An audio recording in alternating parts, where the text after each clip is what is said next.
If you are pregnant or you've recently had a baby, this podcast is for you. I am your host, Kath Bequee, a physiotherapist working in women's health and mum of 3. Join me each week as we dive into all things pregnancy care, childbirth and postnatal recovery, helping you have a wonderful pregnancy and afterbirth experience. And don't forget to hit subscribe so you don't miss any episodes. Hello there, it is great to have you tuning in for another episode of the Fitness Mama podcast. In this solo episode, I am chatting all about abdominal recovery after birth. I'm going to discuss abdominal muscle separation, how to help manage it, and I'm going to talk you through a few important steps to help you build up your abdominal strength after birth, whether or not you've had a vaginal or a caesarean birth. If we haven't met before, my name is Catherine Bequee. I'm a mum of 3 young girls, a physiotherapist for women, and I have an online community, Fitness Mama, which helps to provide pregnant and new mothers with exercises, support, and resources they need to feel good from the inside out as they prepare for and recover from childbirth. Fitness Mama has Pilates and yoga workouts that are tired mum friendly, achy mum friendly, and toddler friendly that you can do in the convenience of your home at the end of a long day whilst your bubba sleeps or whilst your toddler is running around causing havoc. Before we dive in, I do want to let you know about the next live postnatal workshop, which is backed by popular demand and it is happening soon. So if you are listening to this episode when it drops, and if you've had a baby, then be sure to click the link in the show notes. That's fitnessmama.com/postnatal workshop and sign up to this free postnatal workshop. The goal is to totally help you confidently get back into fitness after birth. So this free workshop is for you if you'd like to discover the steps to help you safely return to fitness after childbirth, to help you learn what to do about your pelvic floor and core and the steps you need to take. Plus, you'll learn how to boost your afterbirth recovery with simple but effective strategies. Head to fitnessmama.com/postnatal workshop. Right, let's dive into all things abdominal recovery after birth. So, during pregnancy, our abdominal muscles go through so much change. There's definitely a lot of stretching that occurs, and it doesn't matter how fit and active you were before you became pregnant. Helping your abdominals recover after birth is something that all women need and deserve. Our bodies change so much during pregnancy and childbirth. It doesn't matter if you've had a vaginal birth or a caesarean birth. So paying attention to our abdominals can not only help the aesthetics and how it looks, which is what I get asked a lot, but perhaps more importantly, it's helping you feel strong again, helping them to function well, to help reduce your chance of back pain, to help you be able to lift up your baby and your toddler as they grow older. So this is why I want to chat to you about abdominal recovery after birth. It's not just about getting your 6-pack back. Let's face it, who had a 6-pack to start off with? It's about getting that function and strength and feeling good from the inside out. So let's just start from the start. What is abdominal separation? Abdominal separation is something that all women do have by the end of their pregnancy. It's when the ligament becomes stretched during pregnancy to make way for the growing baby.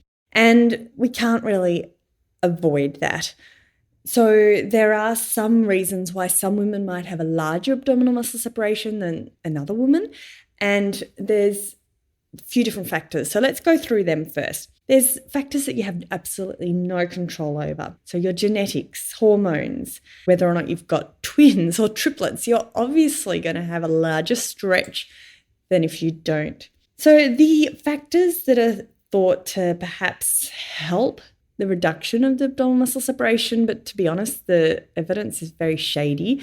Things that we perhaps do have more control over is preventing things like constipation, because when we're straining on the toilet, this is putting a lot more pressure through that weakened abdominal area. Wearing abdominal support might be helpful, and I know personally it felt good and it felt supportive, even if it didn't actually make a difference to the size. So there are a lot of abdominal supports out there, and I have done a whole podcast episode on it. So scroll back a little bit more where I discuss the pros and cons of all the different ranges of abdominal supports. So other things we want to be aware of during pregnancy to help care for this abdominal area is, I guess, if you become familiar with what's happening in your abdominal area, that's a really good first start.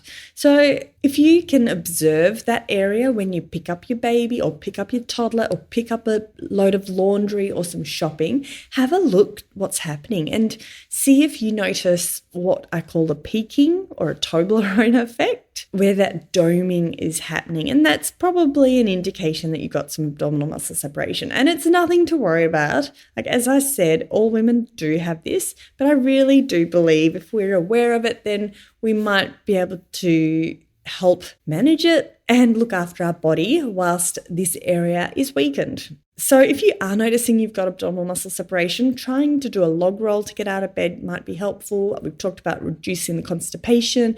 If you have a cough, go and have a chat to your doctor to try to get onto that as much as possible. And the abdominal support. And I'm sure I've missed one out that will come to me.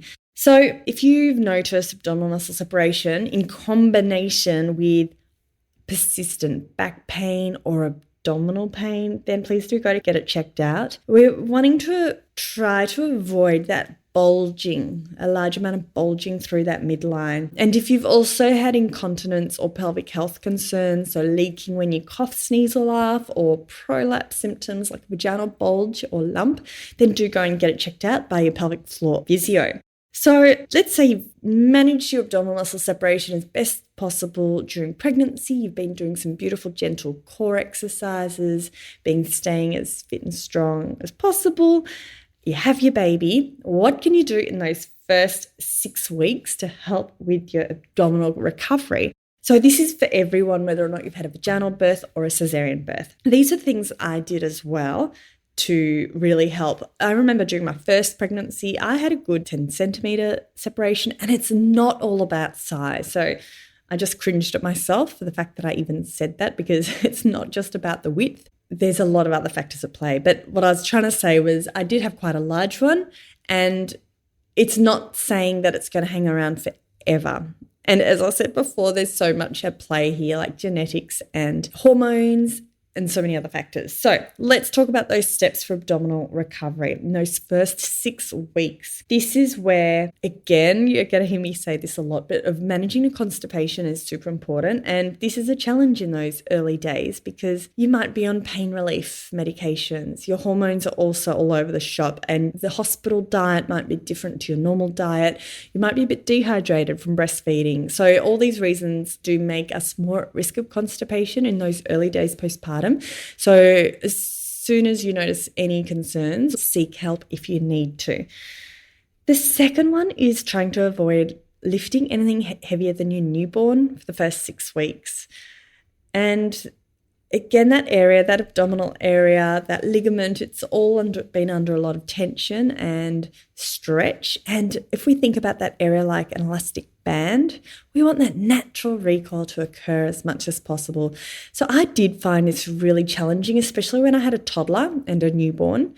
And it's something that it's great to brainstorm with your partner if you've got one and if they're at home, and trying to work out, perhaps even when you're pregnant, and brainstorm some ways to help reduce the amount that you're having to lift up your toddler. And I know there's always going to be circumstances where perhaps you might have to, but if we can limit them as much as possible, especially if you've had a cesarean, then that is amazing. Tubie grip. I love tubie grip in those early days postpartum. There's also the shorts.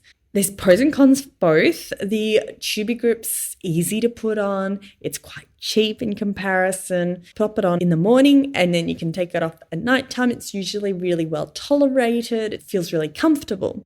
The benefits of the shorts is that they've got the perineal support, so that pelvic floor support. But I personally found they were quite challenging to put on and off, especially in that first week postpartum when there's lots of pad changes and that sort of thing. So it does come down to a bit of an individual choice. The shorts you might not even be able to put on. I till about day 5, day 6 post caesarean birth. Like, we don't want it causing any discomfort whatsoever. If you're unsure, please do check with your doctor as well. Okay, and then the other amazing tip is to do that log roll to get out of bed.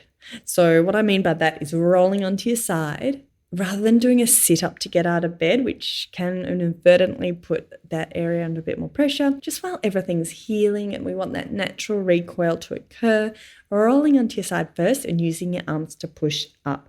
So I didn't do any ab exercises in those first 6 weeks postpartum. This is a stage where the best thing for your recovery is rest. We have got the rest of our life to get fit again and strong again after having a baby. And those first 6 weeks are just such a beautiful stage to let that natural recovery occur. Because you could be the strongest person in the world, but if everything's stretched like a rubber band, and it's not just muscles we're talking about, it's the ligaments and the connective tissue. Really, we just need time and rest to help best heal that. So this is an instance where exercising isn't necessarily going to help. And I really do feel like I did this personally.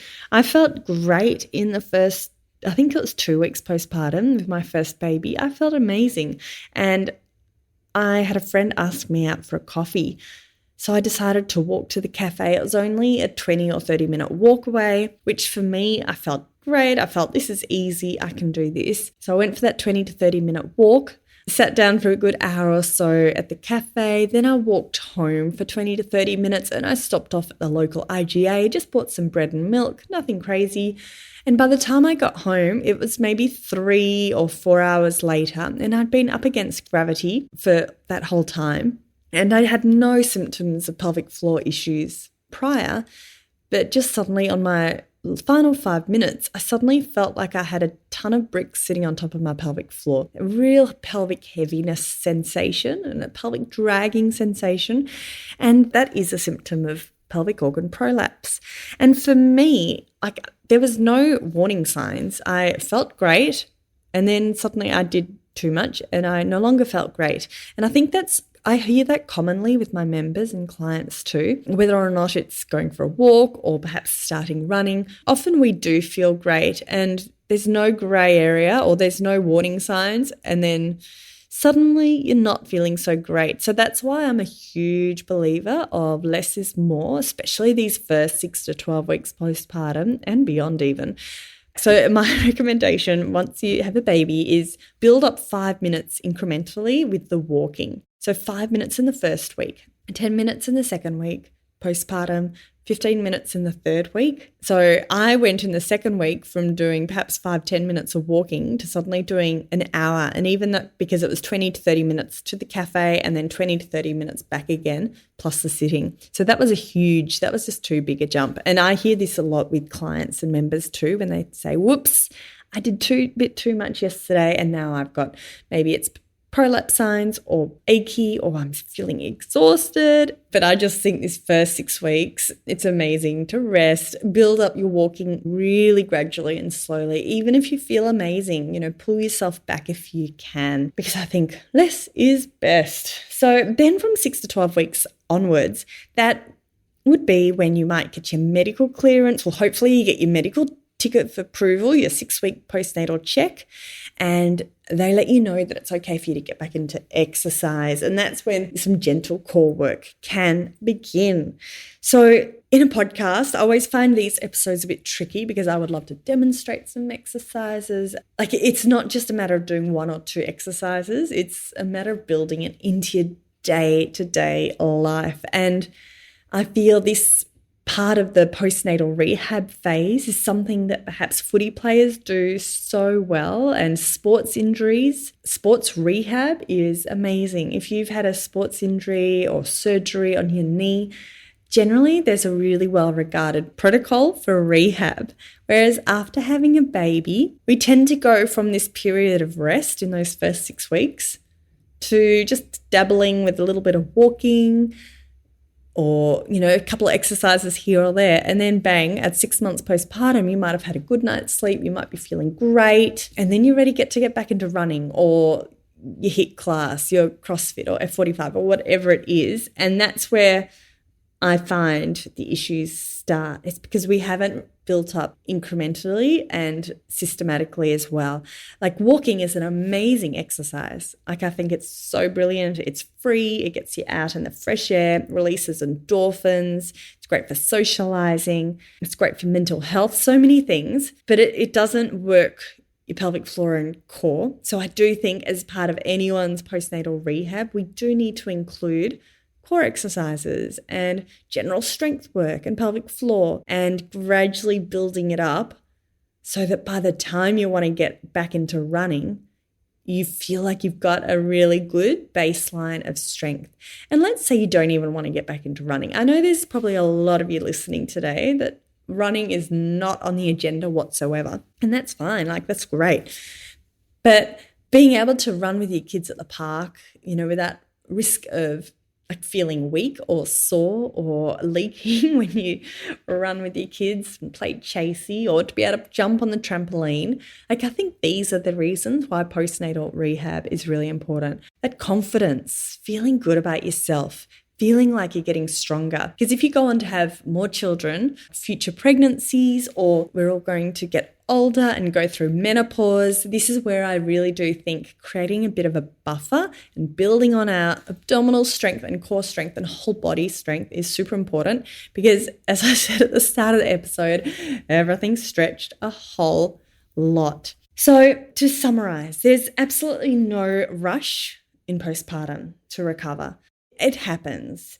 And these early days, I feel less is more, but I also feel consistency is part of it.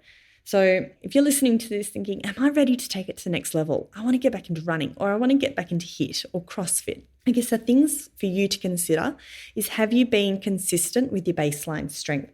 Have you been exercising consistently? Do you feel like you're getting stronger?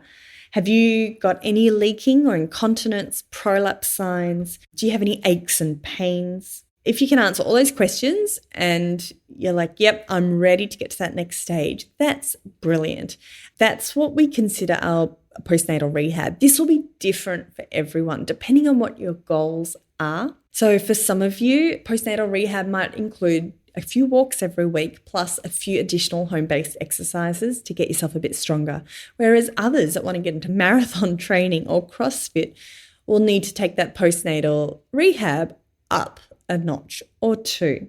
So if you feel like you would like some help with your abdominal recovery, then I invite you to come and join us inside Fitness Mama, or come and join the free postnatal workshop that I talked about at the start. So that's it, ladies. Before I sign off, remember my team and I will be putting together the show notes for this episode with all the links, including how to join our free postnatal workshop. So I'll be there to answer any of your questions and support you during that workshop. Have a fabulous day, everyone, and I look forward to you joining me either for the workshop next week or next week for another episode of the Fitness Mama podcast. Thanks for listening to the Fitness Mama podcast, brought to you by the Fitness Mama freebies found at www.fitnessmama.com/free. So please take a few seconds to leave a review, subscribe so you don't miss an episode, and be sure to take a screenshot of this podcast, upload it to your social media, and tag me at Fitness Mama so I can give you a shout out too. Until next time, remember, an active pregnancy, confident childbirth, and strong postnatal recovery is something that you deserve. Remember our disclaimer: materials and contents in this podcast are intended as general information only and shouldn't substitute any medical advice, diagnosis, or treatment. I'll see you soon.